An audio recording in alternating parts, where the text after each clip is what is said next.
அனைவருக்கும் வணக்கம். நீங்க பார்த்துட்டு இருக்கிறது கல்கரி நியூஸ். நான் தீபிகா. இப்போ அரசியல் களம் அப்படிங்கிறது வா அப்படின்னு சொல்ற அளவுக்கு இருக்கு. என்ன காரணம்? என்ன ஒரு நாள் தான் இருக்கு எலெக்ஷனுக்கு. ஸோ நம்ம வியாழக்கிழமை காலையில போயிட்டு எல்லாரும் விஜய் சொல்ற மாதிரி பட்டாக்கிட்டியெல்லாம் போட்டுட்டு போய் அழகா ஓட் போட போறோம். பட் நம்ம சூஸ் பண்ற பர்சன் யாரு, இவங்க கரெக்டான ஆளா அப்படிங்கறத தயவு செய்து யோசிச்சு போடுங்க மக்களே. இது திரும்ப ஒரு 5 வருடங்கள் நம்ம போராட போறோமா, இல்ல சாந்தமா இருக்க போறோமா, பிரசாந்தமா இருப்போமா இல்லையா அப்படிங்கிறதுக்கான ஒரு தேர்தல். தயவு செய்து எல்லாத்தையுமே ரிவைண்ட் பண்ணி பாருங்க. நடந்த எல்லா விஷயங்களையும் ரிவைண்ட் பண்ணி பாருங்க. நம்ம ஓட்டு போடுறது சும்மா நான் நோட்டாவுக்கு போடுறேங்கிறதுலாம் ஒரு பெருமையே கிடையாது. நான் உண்மையா சொல்றேன். அது நீங்க போடாமே கிடக்கலாமே. நோட்டாக்கு போடுறது உங்களுடைய ஓட்டு அப்படிங்கிறது உண்மையா அரசியல் அவங்கெல்லாம் என்ன பண்ண போறாங்க அப்படிங்கிற மன தாட்ஸ் இருக்கு இல்லையா, அது நிறைய பேருக்கு இருக்கு. இன்னைக்கு சொல்றேன், நல்லா யோசிச்சு பாருங்க. அவங்க யாரு நமக்கு என்ன அப்படிங்கிறது இல்ல. நம்ம அத்தியாவசிய பொருட்கள்ல இருந்து நிர்ணயிக்கப்படுறது அரசாங்கம் தான். இந்த விலை இது அப்படின்னு சொல்லிட்டு அவங்க பட்டியலிட்டு எல்லாமே பண்றது அவங்கதான். ஏறுறதோ இறங்குறதோ அவங்க கையில தான் இருக்கு. ஒரு ரோடு நல்லா இருக்கணும் நல்லா இல்லை அப்படிங்கிறது அவங்க கையில தான் இருக்கு. எல்லாமே அரசாங்கத்தையும் அரசியலையும் சார்ந்த ஒரு விஷயம் தான். ஸோ எல்லாரும் தயவு செய்து சூஸ் பண்ற பர்சனை தெளிவா யோசிச்சு இவங்க கரெக்டா இல்லையா அப்படிங்கறத போடுங்க. சொல்றேன், இவங்க நான் சொல்ல யாருங்கிறத நீங்க யோசிச்சு போட்டுக்கோங்க. அடுத்ததா திமுக கூட கூட்டணியில இருக்கக்கூடிய கட்சிகள் சரியான அவமானத்தை சந்திச்சிட்டு இருக்காங்க அப்படிங்கிறது எனக்கு கூடுதலான ஒரு தகவல். சரி, விசிகா, கம்யூனிஸ்ட், காங்கிரஸ் இவங்களுக்குள்ளே ஒரு பெரிய மோதல் அடித்தடி சண்டை வரைக்கும் போயிட்டு இருக்கு. அது எப்படி திப்பிக்கா, என்ன நிலவரத்துல இருக்கு அப்படின்னு சொல்லி நிறைய பேர் கேட்டுட்டு இருந்தீங்க. உண்மையா சொல்லணும்னா விசிகாவினுடைய தற்போதைய நிலை அப்படிங்கிறது அவல நிலை தான். ஏன் அவலம் அப்படின்னு சொல்லணும்? திருமாவளவன் அவர்கள் தான் நிக்க போற இந்த பர்சன் தான் நிக்கிறாரு அப்படின்னு சொன்ன ஒருத்தரை, இல்ல இவருக்கு நீங்க ஓட்டு போடாதீங்கப்பா, என்னுடைய கட்சியை சார்ந்தவருக்கு ஓட்டு போடாதீங்க, கூட்டணி கட்சியை சார்ந்த இன்னொரு நபர் திமுகவுக்கு ஓட்டு போடுங்க, ஏன் கட்சி விசிக்காக நீங்க போட வேணாம், நிக்கிற வேட்பாளர் நீங்க ஜெயிக்க வைக்க வேண்டாம், வேற நபர் அதே தொகுதியில நிக்கிறாங்க அவங்கள நீங்க வின் பண்ண வைங்கன்னு எந்த கட்சியில இருக்கிற தலைவர் சொல்லுவாங்க? சுயநலமாக இருக்கக்கூடியவர்கள் கரெக்டா எல்லாருமே அப்படிதான் இல்லையா? அதையும் தாண்டி என் கட்சி வர வேணாம் இவங்க வரணும் அப்படின்னா அந்த சுயநலத்தை ஒரு மாதிரி காம்பன்சேட் பண்ண விஷயம் என்னவா இருக்கு? கேள்விகள் வருமா வராதா? விசிகா அப்படிங்கிற இந்த ஒரு மாபெரும் புரட்சிகரமான ஒரு கட்சி, ஒரு மாபெரும் தலைவராக இருந்த திருமாவளவன் இன்று இல்லை, இவர் முழுக்க திமுகவின் கொத்தடிமையாக மாறுறார் அப்படிங்கிற விமர்சனம் சின்னதா கிடையாதுங்க. அங்க இருக்கிற ஒரு நபர்களும் கழுண்டு தமிழக வெற்றி கழகத்துக்கு போறாங்கன்னா போகாம என்னங்க பண்ணுவாங்க? நம்ம என்ன சாதிச்சுட்டு இருக்கோம்? நம்ம திமுக அப்படிங்கிற ஒரு கட்சியில கூட்டணி கட்சியாக தான் இருக்கும். நம்ம திமுக கட்சி கிடையாது. விசிகா அப்படிங்கிற ஒரு நிலவரத்தை தொண்டர்கள் ஒரு தலைவர்களுக்கு ஞாபகப்படுத்தணும் அப்படிங்கிற இந்த அவல நிலை எங்க இருக்கும்? பிரேமலதா கூட இன்னைக்கு சேர்ந்த ஒரு பிரச்சாரம் அப்படிங்கிறது செய்யறாரு. ஏன்னா கம்யூனிஸ்ட் ஆகட்டும், இப்போ மீதம் இருக்கிற காங்கிரஸ் ஆகட்டும், மதிமுக பிரச்சாரம் என்ன பண்றாங்க, என்ன நடக்குது? அவ்வளவு அளவுக்கு தீவிரமான பிரச்சாரங்கள் அப்படிங்கிறது மேற்கொண்டுட்டு இருக்காங்களா? பெரிய சந்தேகம் தான். திமுக அப்படிங்கிற ஒரு தனி கட்சியா, ஓகேவாங்க, தனி கட்சியா அங்க ஒரு 3-4 முகம். ஒண்ணு நம்ம முதலமைச்சர் மு க ஸ்டாலின் அவர்கள், எங்கனாலும் அவர் பிரச்சாரத்துல முகம் அப்படிங்கிறது தெரியுது. அடுத்ததா கனிமொழி அவர்கள், அடுத்ததா யாரு, உதயநிதி ஸ்டாலின். இவங்க 3 பேர் தான், பெரிய அளவுல யாரும் இல்லை. இவங்க 3 பேரையும் வச்சு எல்லா இடங்களையும் வாக்கு சேகரிப்பு அப்படிங்கறது நடத்திட்டு இருக்காங்க, பிரச்சாரங்கள் அப்படிங்கறது நடத்திட்டு இருக்காங்க. செயல்படுதா அப்படிங்கிறது தான் அங்க சந்தேகம். சோ பிரேமலதா போறாங்க அப்படின்னா அவங்க பேரே இப்ப மாறிடுச்சு. கல்லா பெட்டிங்கிறாங்க, கல்லா பெட்டி கூட்டணியா அப்படிங்கிறாங்க, துரந்தர பிரேமலதாங்கிறாங்க. அவங்க அவங்களுடைய உண்மைத்தன்மை வெளிப்படைத்தன்மையை அப்ப காமிச்சிடுறாங்க. ஸ்பைன் டிஎம்கேங்கிறாங்க. ஸோ போற இடங்கள் எல்லாமே நான் அப்படி பேசினேனா, நீங்க பாத்தீங்களா, நான் அப்படி பேசுவேனா, நான் சொன்ன விஷயத்த மாத்தி பத்திரிகையாளர்கள் போடுறீங்கன்றாங்க. எப்படி போட முடியும்? எப்படிங்க போட முடியும்? ஒரு விஷயம் நடக்குது, நீங்க சொன்ன விஷயத்த அப்படியே பார்க்கும்போது எல்லாருக்கும் மனநிலை, ஓ இவங்க தான் சொல்லியிருக்காங்கப்பா, பார்த்தா புரியாதா? யார் அதை மாத்தணும், யார் அதை எடிட் பண்ணணும், நீங்க பேசுறது அப்படியே எல்லா ஊடகங்கள்லயும் வருது, மாத்தி பத்திரிகையாளர்கள் போடுறீங்க. நான் பேர் சொல்ல விரும்புறேன்னா யாருன்னு சொல்லுவீங்க? டோட்டலா எல்லா இடங்கள்லயுமே வந்திருக்கு. திமுகவை யாரெல்லாம் என்னவா குறை சொல்றாங்களோ அதுதான் அந்த திமுக ஆட்சியில இப்படி எல்லாம் இருக்கு அவலம் அப்படிங்கறத புட்டு வைக்கிறாங்க ஒரு பக்கம். சரி, இப்ப பிரேமலதா கூட இவர் விசிகா இவங்க 2 பேருக்கும் பிரச்சாரம் ஏன் அப்படிங்கிற ஒரு பக்கம் இருக்கும்போது, காங்கிரஸ் எடுத்துப்போம். காங்கிரஸ் பிரச்சாரம் எப்படி இருக்கு? ராகுல் காந்தி அவர்கள் வராரு, ஷோலிங்க இருக்குன்னு வச்சுக்கோங்களேன், வராரு. ஒரு கூட்டணியில ஒரு இவ்வளோ பெரிய ஒரு மாபெரும் கட்சியாக இருக்கக்கூடியவர்கள் இருக்காங்கங்க, சேர்ந்து இருக்காங்க. அப்போ இங்க இருக்கிற தலைவரும் அங்க இருக்கிற தலைவரும் சேர்ந்த பிரச்சாரம் அப்படிங்கறத பண்ணாதான் ஒரு ஒரு என்னவோ ஒன்று கிடைக்குங்க. அந்த ஒன்று இருக்கும்ல, போடுறோம் மசாலா போடுறோம் எல்லாம் போடுறோம், என்னவோ ஒன்று குறையுது, என்னவோ ஒன்று குறையுதேன்னு இருக்கும்ல, அந்த குறையுதேங்கிறதே வந்து ஒரு பெரிய குறையா இருக்கும். ஸோ இவங்க 2 பேரும் ஏன் சேரலை, ஏன் சேர்ந்து பிரச்சாரங்கள் அப்படிங்கிறது செய்யலை, இருக்குமா இருக்காதா? கன்ஃபார்மா இருக்கும். ஸோ ஒரு முறையும் ராகுல் காந்தி அவர்களுடைய வருகை அப்போ என்னுடைய சகோதரர், என்னுடைய பிரதர் அப்படின்னு சொல்லக்கூடிய ராகுல் காந்தி இன்னைக்கு அவர் கூட சேர்ந்து பிரச்சாரம் பண்ணல, ஸ்டாலின் ஐயா அவர்கள் கூட சேரல அப்படிங்கிறது ஒரு மாபெரும் புரட்சியாக இன்னைக்கு வெடிக்குது.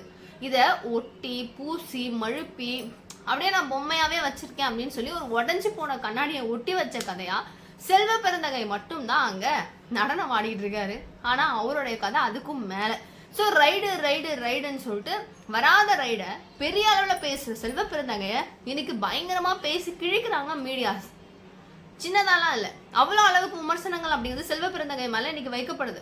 ஏன் இந்த மாதிரி பொய் சொல்லணும், எதுக்காக அப்படின்னு. ஏன்னா ராகுல் காந்தி தெரிஞ்சிச்சு திமுகவுக்கு நீ வந்து உடன்பிறப்பாதான் நீ வேலை பார்க்குற, காங்கிரஸ்க்கு நீ இல்லை, கிளம்பு அப்படிங்கிற ஒரு மனநிலை அவருக்கு இருக்கும் பட்சத்துல திமுகவை பாதுகாக்கிறது மட்டுமே முழு நேர வேலையாக அவர் வச்சுக்கிட்டு இவங்க தூரம் தள்ளது தெரியாம இருக்கணும் அப்படின்னு சொல்லிட்டு ரைடு அப்படிங்கிற ஒரு பொது கதையை நம்ம செல்வ பெருந்தகை அவர்கள் பரப்பியிருக்காரு. சரி ஓகே, இப்போ 2 கட்சியை விசிகாவை சொல்லிட்டோம், பிரேமலதா அவர்களுடைய நிலைப்பாடையும் நம்ம சொல்லிட்டோம். ஒன்றும் பெருசா முன்னாடியாவது இந்த கட்சிக்கு ஒரு பெரிய மவுஸ் சத்தியமா இருந்தது. எப்போ டிஎம்கே பக்கம் போனாங்களோ அவள்தான் முடிஞ்சு, சோழி முடிஞ்சு அவங்களுக்குன்றது தெளிவாக தெரிந்து விட்டது. ஏன்னா அதுக்கு அகேன்ஸ்டா அவங்க நிறைய பேசியிருக்காங்கல்ல, பேசிட்டு செந்தில் பாலாஜிலாம் அசிங்கப்படுத்திருக்காங்க. அவ்வளோ பண்ணிட்டு இன்னைக்கு திமுக கூட போய் இவங்க கூட்டணி வச்சிருக்காங்கன்னா மக்கள் அவ்வளோ முட்டாள்கள் கிடையாது, அவ்வளோ பைத்தியம் கிடையாது. சரி, செந்தில் பாலாஜி பேர் வந்துடுச்சு, கூட கமல்ஹாசனையும் நம்ம வச்சு பேசிடணும்ல.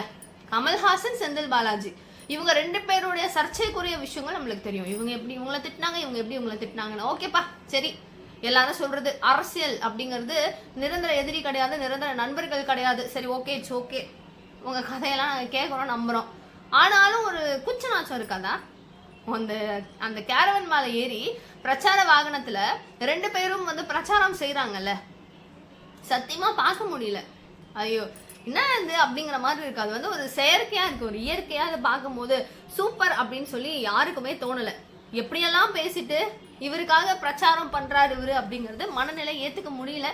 ஸோ தனது கட்சியான மக்கள் நீதி மையம் அப்படிங்கறதே தூக்கி எறிஞ்சிட்டு உதயசூரியன் சின்னத்துல நான் நிக்கிறேன்னு எப்படி அதெல்லாம் முடியும்? நான் என்னோட சகோதரருக்காக செய்யறேன்னு ஒரு மேடையிலையும் தன்னை ப்ரூவ் பண்றாரு. என்ன சொல்றாரு தெரியுமா? இங்க நிக்க வேண்டும் நான் அப்படிங்கிற காலத்தின் கட்டாயம், ஏன் நிக்கிறேன்னு என்னை யாரும் கேட்காதீங்க அப்படிங்கிறாரு. எங்க தலை விதி இதெல்லாம் பார்க்கணும்னு அப்படின்னு தான் மக்களுடைய குரலாக இருக்கு. சரி ஓகே, விசிகாவை பத்தி பேசியாச்சு. கம்யூனிஸ்டுடைய நிலைப்பாடு அப்படிங்கிறது எங்களை வந்து ப்ரூவ் பண்ணிக்க முடியுமா, இந்த தொகுதிகளை வின் பண்ண முடியுமான்னு தெரியாம எங்களுடைய பிரச்சாரமே எப்படி போதுன்னு எங்களுக்கே புரியாம இருக்க சூழ்நிலையில கஷ்டம். உங்களுக்காக நாங்க எடுத்து பேசி ஒன்றும் முடியாது அப்படிங்கிற மாதிரி தான் கம்யூனிஸ்டுடைய நிலைப்பாடு இருக்கு. அடுத்ததா திருச்செந்தூரை அடுத்து திருப்பதி ஆக்குவேன் அப்படின்னு சொல்லிட்டு அனிதா ராதாகிருஷ்ணன் அவர்கள் சொன்ன இந்த ஒரு சர்ச்சைக்குரிய விஷயம் பெரிய சர்ச்சையாயிடுச்சு. அடுத்த ஒரு 5 வருடங்கள் கொடுங்க, நான் வந்து திருச்செந்தூரை திருப்பதியா மாத்திடுறேன் அப்படிங்கிறாரு. இந்த 5 வருஷத்துல நீங்க புடுங்கின ஹானியே நிறைய கிடக்குது, பொறுக்க முடியாம இதுல இன்னொரு 5 வருஷமா அப்படின்னு சொல்லிட்டு திருச்செந்தூர் மக்கள் சொல்றாங்க. ஏன் இந்த திருச்செந்தூரை இவ்வளவு மென்ஷன் பண்ணணும் அப்படின்னா, கோவில்களுடைய வழிபாடு அதாவது தலம் இருக்கு இல்லையா, இது கூடுதலாக விசிட் பண்ணக்கூடிய இடமாக இப்ப திருச்செந்தூர் மாறி இருக்கு. நிறைய விசிட்டர்ஸ் வராங்க. திருவண்ணாமலையும் அதே மாதிரி தான். இது போதிய பாதுகாப்போ இல்ல ஒரு இப்படிதான் இருக்கணும் அப்படிங்கிற சில புரோட்டோகால்ஸும் அங்க கிடையவே கிடையாது. இந்து அறநிலையத்துறை என்ன பண்ணுதுங்கிற கேள்வி அதிகமாவே கேட்கப்படுது. கரெக்ட் தானே? இவ்வளவு மக்கள் வராங்க, விசிட் பண்றாங்க அப்படிங்கும் போது அதை நம்ம எந்த அளவுக்கு அழகா பராமரிச்சு மொத்தமா மாத்தணும் அப்படிங்கிறது ஒண்ணு இருக்கா இல்லையா? அதை செய்ய தவறிட்டீங்க அப்படிங்கிறது அரசாங்கம் மேல மக்கள் வைக்கக்கூடிய ஒரு பெரிய குற்றச்சாட்டா இருக்கும் பட்சத்துல விருதுநகர் பட்டாசு தொழிற்சாலையில 25 நபர்கள் உயிரிழப்பு அப்படிங்கிறதுக்கு ஒரு கண்டோலன்ஸ் கூட தெரிவிக்கலையே அப்படிங்கிறது விசிகா தலைவர் மேல இருக்கக்கூடிய ஒரு பெரிய குற்றச்சாட்டு. அடுத்தடுத்து மக்கள் இதை நீங்க செய்யல அப்படிங்கறத தொடர்ச்சியாக சொல்லி திருமாவை குருமா ஆக்கிடுவாங்க போல. இப்ப இவங்களுடைய என்ன ஆகும் அப்படிங்கறதே புரியல. என்ன வரும், என்ன ரிசல்ட் வரும், என்னடா இது அப்படிங்கிற மாதிரி இருக்கு. ஸோ ஒரே ஒரு குற்றச்சாட்டு என்னவா இருக்கு, இது வந்து பிரச்சாரம் அப்படிங்கிறது ஒருத்தவங்க ஒரு தரப்புல ஒன்று செய்யும் போது திமுகவோட பிரச்சாரம், நான் சொன்ன அந்த 3 முகங்கள், ஸ்டாலின் ஆகட்டும், கனிமொழி ஆகட்டும், உதயநிதி ஸ்டாலின், உதயநிதி ஸ்டாலின் முழுக்க முழுக்க முழுக்க முழுக்க முழுக்க அவர் செய்யற பிரச்சாரம் ஒரு பேனரையோ ஒரு போட்டோவே எடுத்துக்கிறார். எடப்பாடி யாரு காலையில உண்டார், எடப்பாடி காலைல உண்டார். சரிங்க சரிங்க, எங்களுக்கே சலிச்சு போச்சுங்க, பார்த்து புளிச்சு போச்சுங்க. நீங்க உங்க ஆட்சியில நான் இதெல்லாம் செஞ்சேன், அடுத்து நான் இதெல்லாம் செய்வேன்னு சொல்லுங்க, ஏதாவது பண்ணுங்க அப்படின்னா அதெல்லாம் முடியாது. நான் இதை தான் சொல்லுவேன். நீங்க அவங்களுக்கு ஓட்டு போட்டீங்கன்னா அவர் காலில் உண்டாரு. நான் பிஜேபி ஆட்சி இதே தான் திரும்ப திரும்ப திரும்ப ரொட்டேஷன் பண்றாங்களே தவிர புதுவிதமான பிரச்சாரம் அப்படிங்கிறது இல்லை. நாம் தமிழர் கட்சி சேம் திங். சாட்டை வந்து விஜய் விமர்சிக்கிறது ஒரு பெரிய பிரச்சாரமாக இருக்கு.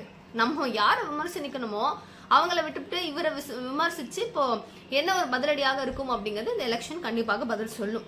கூடவே விஜயனுடைய போட்டோ அப்படிங்கிறது சம ஒரு வைரல். அந்த போட்டோல கிறிஸ்துவர்கள் மொத்த பேரும் ஒரு பக்கம் திரும்பிட்டாங்க அப்படிங்கிறது இன்னைக்கு பேசும் பொருளா இருக்கு. திருச்சிக்கு போயிருந்தாரு இல்லையா, அந்தோனியார் ஆலயத்துல அவர் முட்டி போட்டே சாமியை வந்து வழிபட்டு வின் பண்ணும் அப்படின்னு சொல்லிட்டு ஹார்ட்ஃபுல்லா அவர் ப்ரே பண்ணி போறாரு. அந்த ஒரு வீடியோ போட்டோஸ் அப்படிங்கிறது இணையதளத்துல பயங்கர வைரல் ஆயிட்டு, நம்ம கடவுள்கிட்ட இவ்வளோ ப்ரே பண்ணும் போது நம்ம கன்ஃபார்ம் அவரை வின் பண்ண வைக்கணும் அப்படின்னு சொல்லி சிறுபான்மையினர் பெரிய அளவில் ஒரு ஆதரவு அப்படிங்கிறது டுவோர்ட்ஸ் அவருக்கு கொடுக்குறாரு.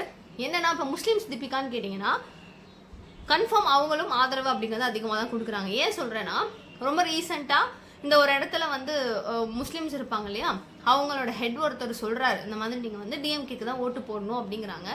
நாங்கள் ஏன் போடணும்னா அங்கே வந்து கைகலப்பு நடக்குது. ஸோ அப்போ என்னவா இருக்குது, மக்களுடைய மனநிலை மாறுது. அவங்க பிஜேபிக்கு போடுவாங்களா அதிமுகவுக்கு போடுவாங்களான்னு கேட்டால் நோ, கொஞ்சம் வாய்ப்புகள் குறைவு. பட் இங்கே வாய்ப்புகள் அதிகம். ஸோ திமுகவினுடைய ஓட்டுகள் பிரியறதுக்கு டிவிக்கே முழுக்க முக்கிய காரணமாக இருக்கும் அப்படின்னு சொல்லப்படுது. என்ன நடக்கும் அப்படிங்கிறத இன்னும் ஒரு 10-12 நாளில் ரிசல்ட் மூலமாக நம்மளுக்கு தெரிஞ்சிடும். நம்ம வாக்களிக்கிறது ரொம்ப தெளிவாக இருக்கணும். யார் என்னங்கிறத பார்த்து வாக்களிங்க. நன்றி, வணக்கம்.